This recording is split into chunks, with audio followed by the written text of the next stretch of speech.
2014లో party పెట్టినటువంటి పవన్ కళ్యాణ్ మొన్న ఈ మధ్యనే 12వ ఆవిర్భావ దినోత్సవం 13వ ఆవిర్భావ దినోత్సవం జరిపారు. బాగుంది, వెరీ గుడ్. కానీ ఏ పాయింట్తో ఏ ఎజెండాతో ఆంధ్రప్రదేశ్లోకి వచ్చారు? ప్రత్యామ్నాయ రాజకీయం. సుదీర్ఘకాలం పాటు తెలుగుదేశం పార్టీ పరిపాలించింది, లేదా కమ్మ సామాజిక వర్గం ఆధిపత్యం చెలాయించింది. సుదీర్ఘకాలం పాటు కాంగ్రెస్ పరిపాలించింది, లేదా రెడ్డి సామాజిక వర్గం ఆధిపత్యం ప్రదర్శించింది. ఈ రెండిటికి వర్గాలు తప్పించి ఇంకెవరు అధికారం అందుకునే హక్కు లేదా? ఇదేం ద్రోహం, ఇదేమి దుర్మార్గం అనినే కదా ఆయన మొదట ప్రారంభించినటువంటిది. జగన్మోహన్ రెడ్డి 2014 ముందేమో అధికారంలో లేడు కదా. రాజశేఖర రెడ్డి అధికారంలో ఉంటే ఆనాడు ప్రయత్నించింది అది. రాజశేఖర రెడ్డికి వ్యతిరేకంగా పార్టీ పెట్టారు ఆయన, లేదా ప్రజారాజ్యం కానీ.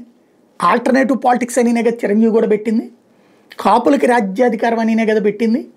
సరే, ఆయన పార్టీని తీసుకెళ్ళి కాంగ్రెస్లో కలుపుకున్నారు, బాగానే ఉంది. ఈయన తెలుగుదేశంతో కలిసి ట్రావెల్ 2014లో, 2019లో విభేదించి మళ్ళీ 2024లో కలిసి పదే పదే ప్రతి చోట కూడా చంద్రబాబు గారి విజన్ దగ్గర నుంచి నేను నేర్చుకుంటున్నా. బాబు గారు గొప్ప వ్యక్తి, ఆయనకి బోల్డ్ అంత ఆలోచన ఉంది. ఆయనకి అంత ఆలోచన ఉంటే ఆయన్ని 2004లో ఎందుకు ఎన్నుకోలేదు ప్రజలు? 2009లో ఎందుకు ఎన్నుకోలేదు ప్రజలు? 2019లో ఎందుకు ఎన్నుకోలేదు ప్రజలు?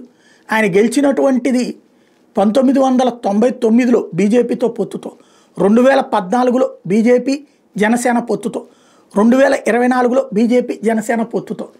అంటే పొత్తులు ఉన్నప్పుడు ఆయన గెలుస్తున్నారు.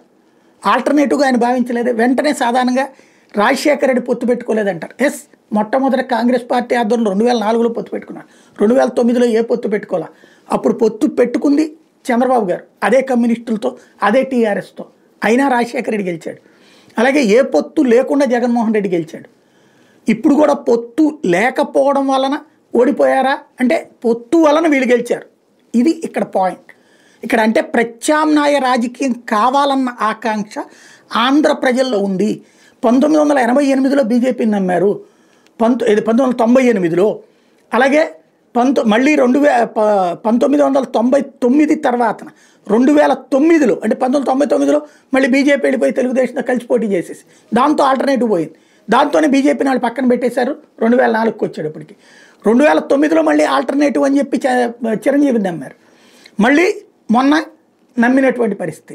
నమ్మిన ప్రతిసారి కూడా అప్పుడు అంత నమ్మల. బీజేపీకి అప్పుడు 18% 98లో, తర్వాత 2009లో 18% ఓట్లు చిరంజీవికి. అంటే 18% ప్రజలు ఆల్టర్నేటివ్ కోరుతున్నారు. మరి 18తోనే అవుతుందా? అవ్వదు. నువ్వు ముందు ప్రత్యామ్నాయం అని నమ్మకం వస్తే కదా.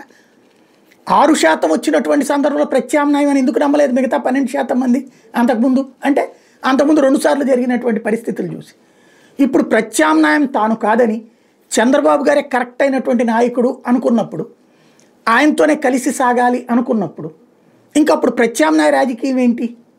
ఇంకొకటి, ఈ రాజకీయం ద్వారా ఈ రాజకీయమే కాపులు కోరుకున్నారా? రాజ్యాధికారం అక్కర్లేదు, చంద్రబాబు గారే 15 సంవత్సరాలు ముఖ్యమంత్రిగా ఉండాలని కోరుకున్నారా? ఇంకొకటి, ఏదైతే దాన్ని ఏమంటారు, మాట తప్పడం. జగన్ని మాట్లాడాం మద్య నిషేధం గురించి, మనం వాలంటీర్ల గురించి చెప్పిన మాట తప్పలేదా? మహిళల గురించి చెప్పిన మాట తప్పలేదా? సూపర్ 6 తప్పలేదా? ఇవన్నీ ప్రజలు మర్చిపోతారా? లేదా వీరాభిమానంతో ఉన్నోళ్ళు కరెక్టే అంటారు, జగన్ని కూడా వీరాభిమానంతో ఉన్నోళ్ళు కరెక్టే అన్నారు, చంద్రబాబుని కూడా వీరాభిమానంతో ఉన్నోళ్ళు కరెక్టే అన్నారు. కానీ ప్రజలు చర్చించరా? తటస్థులు ఆలోచించరా?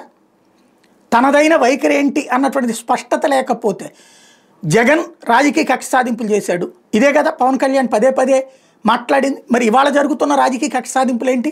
ఇదే తను కోరుకునేటట్టయితే ఇంకా జగన్ చేసింది తప్పెట్టవుతుంది. తనని హింసించిన వాళ్ళని తను హింసించాడు, ఇప్పుడు మళ్ళీ వీళ్ళని హింసించిన వాళ్ళు హింసిస్తారు రేపొద్దున. ఇందులో ప్రత్యామ్నాయ రాజకీయమే ఉంది. ఓవరాల్గా తను చెప్పిన సిద్ధాంతాలకు విరుద్ధం అవ్వట్లేదా? ఆలోచించుకోవాల్సిన సందర్భం కాదా?